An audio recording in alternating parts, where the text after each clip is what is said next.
Hello students. तो अभी हम पढ़ रहे हैं क्लास 12 राजनीति विज्ञान का चैप्टर नंबर 2 सत्ता के वैकल्पिक केंद्र। पिछली वीडियो के अंदर हमने सत्ता के वैकल्पिक केंद्र क्या होते हैं वो पढ़ा। साथ ही साथ हमने पढ़ा आसियान, यूरोपीय संघ और ब्रिक्स के बारे में। अब इस वीडियो के अंदर हम बात करेंगे सत्ता के कुछ नए केंद्रों के बारे में, यानी प्रमुख देशों के बारे में। तो सबसे पहले हम जिस देश की बात कर रहे हैं वो है चीन। 1949 के अंदर यहाँ पे साम्यवादी क्रांति हुई, क्योंकि शुरुआत में चीन की जो अर्थव्यवस्था थी वो बंद थी, जिसके ऊपर पूरी तरीके से सरकारी नियंत्रण था। लेकिन बाद में इस अर्थव्यवस्था को बदला गया। जैसे 1972 के अंदर सबसे पहले राजनीतिक एकांतवास का अंत किया गया। चाइना ने अभी तक अपनी अर्थव्यवस्था को राजनीतिक तौर पर दूसरे देशों के साथ बंद कर रखा था, यानी किसी के साथ किसी भी प्रकार का कोई समझौता नहीं था। लेकिन चीन ने अमेरिका के साथ गुप्त रूप से कूटनीतिक वार्ता करी और आखिरकार अपनी अर्थव्यवस्था को राजनीतिक तौर पर बाकी देशों के लिए खोल दिया। इसके बाद 1973 में चाउ एन लाई ने 4 तरह के आधुनिकीकरण किए कृषि, उद्योग, राष्ट्रीय रक्षा, विज्ञान और टेक्नोलॉजी के क्षेत्र में। इसके बाद 1978 में ओपन डोर पॉलिसी यानी खुले द्वार की नीति अप्लाई करी, जिससे इन्होंने अपनी अर्थव्यवस्था को बाकी देशों की कंपनियों के लिए ओपन कर दिया, ताकि बाकी देशों की कंपनियां यहाँ पर आकर बिजनेस करें और इनका एफडीआई बढ़े। फोर्थ नंबर पे आता है शॉक थेरेपी का विकल्प यानी चरणबद्ध सुधार। अब जैसे सोवियत संघ ने शॉक थेरेपी को चुना था, जिसमें उन्होंने एक साथ सब कुछ निजी हाथों में सौंप दिया और बर्बाद हो गए। लेकिन चाइना ने ऐसा नहीं किया। चाइना ने अपनी इकोनॉमी को निजी हाथों में सौंपा, लेकिन स्टेप बाय स्टेप। जैसे 1982 में सबसे पहले कृषि का निजीकरण किया गया, जिससे किसानों की आय बढ़ी। इसके बाद 1998 में उद्योगों का निजीकरण किया गया। इसके साथ ही साथ जो इलाके पिछड़े थे, जहाँ पे डेवलपमेंट नहीं थी, वहाँ पे विशेष आर्थिक क्षेत्रों का निर्माण किया गया, खासतौर पर तटीय इलाकों में, ताकि यहाँ पर जो विदेशी कंपनियां आए उनको टैक्स में छूट देकर और एक अच्छा बुनियादी ढांचा देकर बिजनेस को बढ़ाया जाए। और उन्होंने यहाँ पे अपने कारखाने लगाए। 2001 में चीन जो था डब्ल्यूटीओ में शामिल हो गया और बन गया दुनिया का कारखाना, यानी दुनिया के हर देश में अब चाइना के ही सामान बिक रहे थे।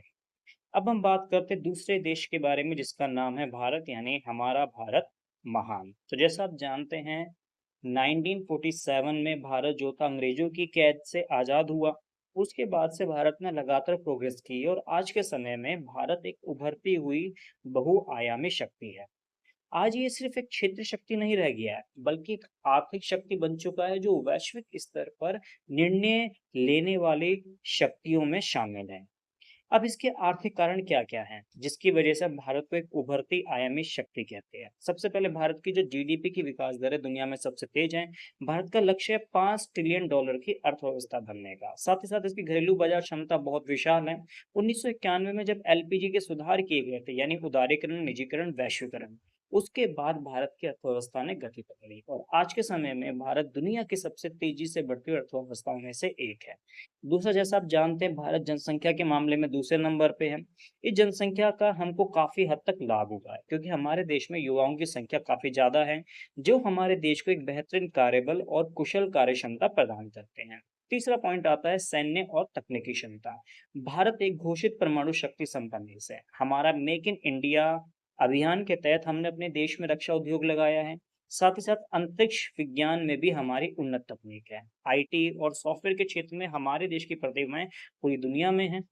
अब हम बात करेंगे तीसरे देश के बारे में, जिसका नाम है इजराइल। इजराइल तकनीकी और सैन्य राष्ट्र। तो भौगोलिक आकार और जनसंख्या की अगर हम बात करें तो ये बहुत छोटा देश है, लेकिन मध्य पूर्व और विश्व राजनीति में काफी शक्तिशाली है। 1948 में इसकी स्थापना हुई, लेकिन तभी से इसके चारों तरफ ऐसे देश हैं जो इससे शत्रुता रखते हैं। इसी वजह से दुनिया का सबसे सतर्क और तकनीकी रूप से उन्नत देश है। इसकी सैन्य शक्ति की बात करें तो इसकी सैन्य शक्ति अत्यंत आधुनिक है, अचूक है। इसकी खुफिया एजेंसी का नाम है मोसाद, जिसको दुनिया की सबसे खतरनाक और प्रभावी एजेंसी माना जाता है।